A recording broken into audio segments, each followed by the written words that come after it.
नमस्कार दोस्तों, ITI painter trade theory CVT परीक्षा के लिए जो डीजीटी ने पीडीएफ जारी किया है, उसी पीडीएफ को मैं पढ़ा रहा हूँ। ये जो क्वेश्चन है आपका बहुत ही ज़्यादा इम्पोर्टेंट है। आईटीआई सीवीटी परीक्षा में यहीं से आपका क्वेश्चन पूछा जाता है। ठीक है, आज से आपका क्लास जो है शुरू हो चुका है। जितने भी आईटीआई वाले बच्चे हैं, चैनल को सब्सक्राइब जरूर कर लीजिएगा। चलिए, पहला प्रश्न दिया गया है कि कौन सा कारक आग का कारण बनता है। ऑप्शन है प्रकृति, ऑक्सीजन, मनोवृत्ति या वायुमंडल। ऑप्शन नंबर आपका यहाँ पर बी आपका राइट आंसर हो जाएगा, ऑक्सीजन। अगला है कि तरल गैस आग पर किस प्रकार के अग्निशामक का प्रयोग किया जाता है। ऑप्शन है आपका class A, class B, class C या क्लास डी। ऑप्शन नंबर आपका यहाँ पे सी राइट आंसर हो जाएगा, क्लास सी। अगला है कि एजेंट सामग्री को बुझाने का उद्देश्य क्या है। ऑप्शन है अपना आपका आग बुझाने के लिए, आग की गर्मी को कम करने के लिए, आग की गर्मी बढ़ाने के लिए या अग्निशामक यंत्रों की सुरक्षा के लिए। ऑप्शन नंबर आपका यहाँ पर ए आपका राइट आंसर हो जाएगा, आग बुझाने के लिए। अगला है कि विद्युत उपकरण पर आग बुझाने के लिए किस प्रकार का अग्निशामक यंत्र प्रयोग करते हैं। ऑप्शन है फोम आग बुझाने वाला यंत्र, हेलोन आग बुझाने वाला यंत्र, तरल आग बुझाने वाला यंत्र या पानी भरा हुआ बुझाने वाला यंत्र। तो ऑप्शन नंबर आपका यहाँ पे बी राइट आंसर हो जाएगा, हेलोन आग बुझाने वाला यंत्र।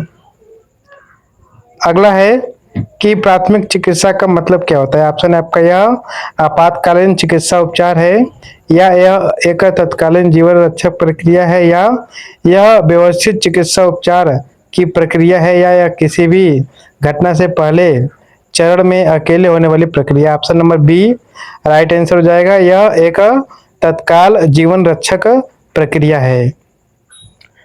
अगला प्रश्न है कि रोगी को सीपीआर उपचार किस स्थिति में दिया जाना चाहिए। ऑप्शन है अगर उसके सीने पर चोट लगी हो, या अगर वह सांस ले रहा है लेकिन प्रतिक्रिया नहीं दे रहा है, या रोगी के पास नाड़ी नहीं है, या अगर मरीज बेहोशी की हालत में हो। तो ऑप्शन नंबर आपका सी राइट आंसर हो जाएगा, यदि रोगी के पास नाड़ी न हो।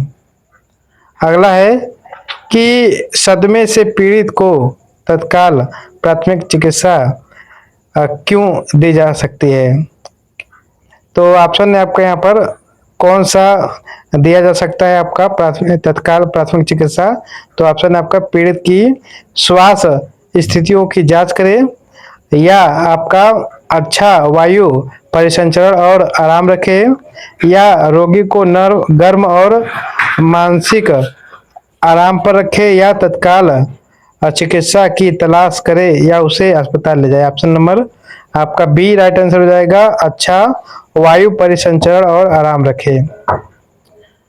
चलिए, अगला है कि लाइन स्ट्रोक का नाम क्या है। ठीक है, इसमें जो लाइन स्ट्रोक दिए गए हैं, इसका नाम क्या है। ऑप्शन आपका स्ट्रेट लाइन स्ट्रोक, या आपका दिशात्मक रेखा स्ट्रोक, कोणीय रेखा स्ट्रोक। तो ऑप्शन नंबर आपका यहाँ पर बी राइट आंसर हो जाएगा। ठीक है,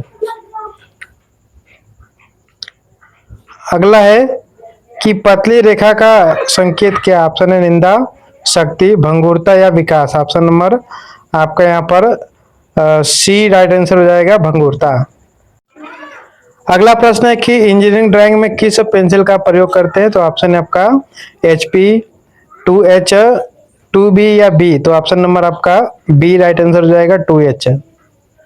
अगला है कि ड्राइंग पीसेस में डार्क वैल्यू जोड़ने के लिए कौन सी पेंसिल सबसे अच्छी होती है। ऑप्शन आपका 4H, 4B, 6B या 6H। तो ऑप्शन नंबर आपका सी राइट आंसर हो जाएगा, 6B। अगला है कि आरेख का संकेतिक क्षेत्र क्या है। ठीक है, तो ऑप्शन है आपका यहाँ पर स्याही, ग्रेफाइट या मोम। तो ऑप्शन नंबर आपका यहाँ पर सी राइट आंसर हो जाएगा, ग्रेफाइट।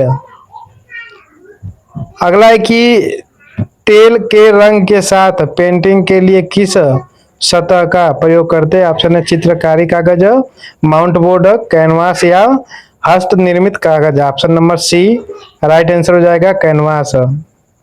अगला है कि कौन सा रंग धीमी गति से सूखने वाला पेंट है। ऑप्शन है आपका एक्रिलिक पेंट, पोस्टर का रंग, पानी का रंग या तेल का रंग। ऑप्शन नंबर आपका यहाँ पर डी राइट आंसर हो जाएगा तेल का रंग। अगला है कि कैनवास पर प्राइमर के रूप में किस सामग्री का प्रयोग करते हैं। ऑप्शन है आपका तेल प्राइमर, जल प्राइमर, बनावट सफेद या तेल बंधन। ऑप्शन नंबर आपका यहाँ पर सी राइट आंसर हो जाएगा बनावट सफेद।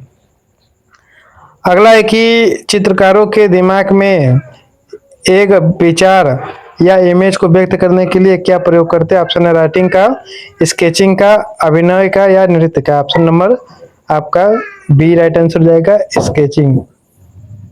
अगला प्रश्न है कि बिना बोले अभिनय किए या लिखे प्रभावी ढंग से अभिव्यक्त करने का नाम क्या है। ऑप्शन है आपका स्केचिंग, कॉलाज, क्राफ्ट या सिलाई। तो ऑप्शन नंबर आपका ए आपका राइट आंसर हो जाएगा स्केचिंग। अगला प्रश्न है कि एक बिंदु परिक्षेप में लुप्त बिंदु कहाँ स्थित है। तो ऑप्शन है आपका यहाँ पर क्षितिज पर, क्षितिज के ऊपर, क्षितिज के नीचे या क्षितिज की ओर। ऑप्शन नंबर आपका ए राइट आंसर हो जाएगा क्षितिज पे। अगला प्रश्न है कि आपके दूर जाने के बाद पेड़ और इमारतें कैसी दिखती है। ऑप्शन है आपका बड़ा, ज्यादा बड़ा, छोटे या उतनी ही ऊंचाई पर। ऑप्शन नंबर आपका सी राइट आंसर हो जाएगा छोटे। अगला है कि मानो चेहरे की दो आंखों के बीच की दूरी क्या है। ऑप्शन आपका दो आंख का फासला, एक आंख का फासला, आधी आंख का फासला या आपका यहाँ पर जो राइट आंसर होगा आपका ऑप्शन नंबर बी होगा। ठीक है, एक आंख का फासला। अगला है कि एक महिला की ऊंचाई उसके सिर के अनुपात में है, क्या होगा। तो एक महिला की ऊंचाई उसके सिर के अनुपात में क्या होगा। ऑप्शन है आपका 6.5 गुना, 6 गुना, 7 गुना या 7.5 गुना। ऑप्शन नंबर आपका डी राइट आंसर हो जाएगा 7.5 गुना। अगला प्रश्न है कि चिकनी छायांकन के लिए किस उपकरण का प्रयोग करते हैं। ऑप्शन है पेंसिल, लीड पेन, घूमती हुई पेंसिल या कॉटन डॉट्स। ऑप्शन नंबर आपका यहाँ पर डी राइट आंसर हो जाएगा कॉटन डॉट्स। अगला प्रश्न है कि उंगली की सहायता से रंगों को किस रंग के साथ प्रयोग किया जाता है। तो किस रंग के रंगों के साथ प्रयोग करते हैं। ऑप्शन है आपका पानी का रंग, ऑयल पेस्टल, सूखा पेस्टल या तेल का रंग। ऑप्शन नंबर आपका सी राइट आंसर हो जाएगा सूखा पेस्टल। अगला प्रश्न है कि स्केचिंग का मूल आधार क्या होता है। ऑप्शन है आपका आकार, प्रपत्र, लाइन या शेडिंग। ऑप्शन नंबर आपका सी राइट आंसर हो जाएगा लाइन। अगला प्रश्न है कि मानव या पशु शरीर की संरचना का अध्ययन क्या है। ऑप्शन आपका जीव विज्ञान, एनाटॉमी या वनस्पति विज्ञान। ऑप्शन नंबर आपका यहाँ पर सी राइट आंसर हो जाएगा एनाटॉमी।